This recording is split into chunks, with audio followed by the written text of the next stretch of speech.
सध्या महाराष्ट्राच्या राजकारणात जे वादळ घोंगावत आहे ना, दावे, प्रतिदावे आणि अफवा यांनी सगळं वातावरण तापलेलं आहे. पण या सगळ्या गोंधळाच्या मागे पडद्याआड काहीतरी मोठं शिस्तय का? आज आपण याच रहस्याचा उलगडा करणार आहोत. देवेंद्र फडणवीसांचा तो कथित तिसरा डाव नेमका आहे तरी काय? तर हा सगळा गुंता आपण 5 सोप्या टप्प्यांमध्ये सोडवणार आहोत. सुरुवात करूया त्या अफवांपासून ज्यांनी सगळं वातावरण तापवलंय. मग बघूया केंद्रातल्या सत्तेचं गणित जे या सगळ्याच्या मुळाशी आहे. त्यानंतर फडणवीसांचा तो तिसरा डाव काय आहे हे उलगडू. आमदार का फुटू शकतात याची कारणं शोधू आणि शेवटी हा खेळ यशस्वी होईल की उलटणार यावर एक नजर टाकू. चला तर मग सुरुवात करूया आपल्या पहिल्या भागापासून, अफवांचं राजकीय वादळ. राजकारणामध्ये दावे प्रतिदावे तर होतच असतात नाही का? पण सध्या महाराष्ट्रात जे काही सुरू आहे त्यामुळे फक्त गोंधळच नाही तर एक प्रकारची राजकीय अस्थिरता तयार झाली आहे. आता बघा, चित्र किती विरोधाभासी आहे. एका बाजूला आदित्य ठाकरे दावा करतायत की शिंदे गटाचे 22 आमदार फुटण्याच्या तयारीत आहेत आणि दुसरीकडे शिंदे गटाचे संजय शिरसाट म्हणतायत की उलट ठाकरे गटाचे 13 आमदार आमच्या संपर्कात आहेत. म्हणजे बघा, दोन्ही बाजू आपापले दावे करतायत आणि याचमुळे राजकीय वातावरण चांगलंच तापलंय. मग प्रश्न हा पडतो की या सगळ्या गोंधळात खरं काय मानायचं? या दाव्यांच्या पलीकडे पडद्यामागे नक्की कोणती सूत्र हलवली जात आहेत हेच तर आपल्याला शोधायचं आहे. आणि या सगळ्या चर्चेमध्ये देवेंद्र फडणवीस एक वेगळाच सूर लावतात. ते म्हणतात, आम्हाला शिंदे गटाचे आमदार घेण्याची गरजच काय, ते तर आमचेच आहेत. त्यांचं हे एकच वाक्य या सगळ्या प्रकरणाला आणखी गुंतागुंतीचं बनवतं. आता आपण दुसऱ्या भागाकडे वळूया. अनेकांना वाटेल की हा फक्त महाराष्ट्रापुरता मर्यादित विषय आहे, पण थांबा, तसं अजिबात नाहीये. या सगळ्या घडामोडींचे धागेदोरे थेट दिल्लीपर्यंत म्हणजे केंद्रातल्या सत्तेच्या गणितापर्यंत पोहोचतात. ते कसे? चला पाहूया. हा एकच आकडा 32 सगळं काही सांगून जातो. 2024च्या लोकसभा निवडणुकीत भाजपला स्पष्ट बहुमत मिळवण्यासाठी बरोबर 32 जागा कमी पडल्या आणि याचमुळे त्यांना आता मित्रपक्षांवर अवलंबून राहावं लागतंय. आणि केंद्रातलं हे सरकार सध्या 3 महत्त्वाच्या खांबांवर उभं आहे.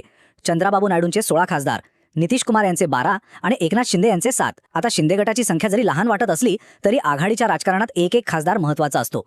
म्हणजे बघा, एका जरी गटाने पाठिंबा काढला तर सरकार अडचणीत येऊ शकतं. म्हणूनच शिंदे यांच्या 7 खासदारांची भूमिका खूपच निर्णायक ठरते. आणि याच गरजेतून, याच राजकीय समीकरणातून जन्म होतोय आपल्या विश्लेषणाच्या तिसऱ्या आणि सगळ्यात महत्त्वाच्या भागाचा, देवेंद्र फडणवीसांचा तो कथित तिसरा डाव. ही एक अशी रणनीती आहे जी भाजपाला केवळ मित्रपक्षांवर अवलंबून न राहता स्वतःची स्थिती मजबूत करण्याची संधी देऊ शकते असं म्हटलं जातंय. या डावाला ट्रॅप स्ट्रॅटेजी किंवा सापळा रणनीती असंही म्हटलं जातंय. आता याचा नेमका अर्थ काय? सोप्या भाषेत सांगायचं तर भाजप शिंदे गटाच्याच मतदारसंघांमध्ये आपल्या नेत्यांना ताकद देत आहे. यामागे विचार असा आहे की यामुळे शिंदे गटाचे खासदार हळूहळू कमकुवत होतील आणि भविष्यात निवडणुकीसाठी त्यांना भाजपवरच अवलंबून राहावं लागेल. आणि हो, हे फक्त हवेतले आरोप नाहीयेत. याची काही ठोस उदाहरणं पण समोर येत आहेत. जसं की कल्याणमध्ये श्रीकांत शिंदेंच्या समोर रवींद्र चव्हाणांना बळ देणं, ठाण्यात नरेश मस्केंच्या विरोधात संजय केळकरांना पुढे करणं, संभाजीनगर आणि बुलढाण्यातही तशीच परिस्थिती आहे. शिंदे गटाच्या खासदारांविरोधात भाजपने आपले पर्याय तयार ठेवलेत. हाच तो कथित ट्रॅप आहे. पण ही सगळी रणनीती यशस्वी व्हायची असेल तर शिंदे गटाचे आमदार फुटणं गरजेचं आहे, बरोबर?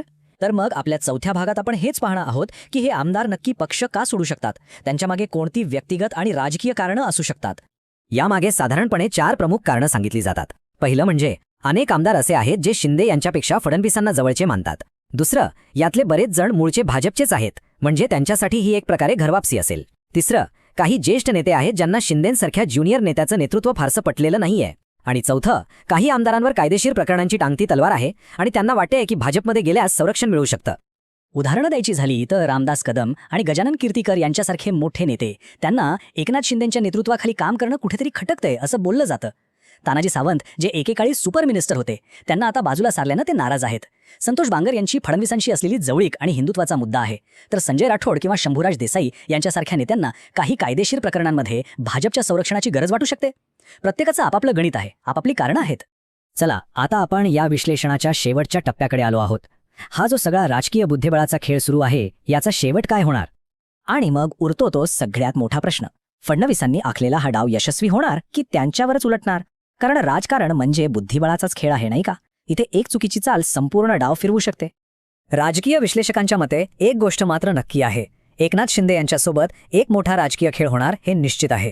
प्रश्न फक्त इतकाच आहे की तो कधी होणार, तो आत्ताच होतोय की विधानसभा निवडणुकींपर्यंत पुढे ढकलला जातोय? हे पाहणं खरंच खूप इंटरेस्टिंग ठरणार आहे.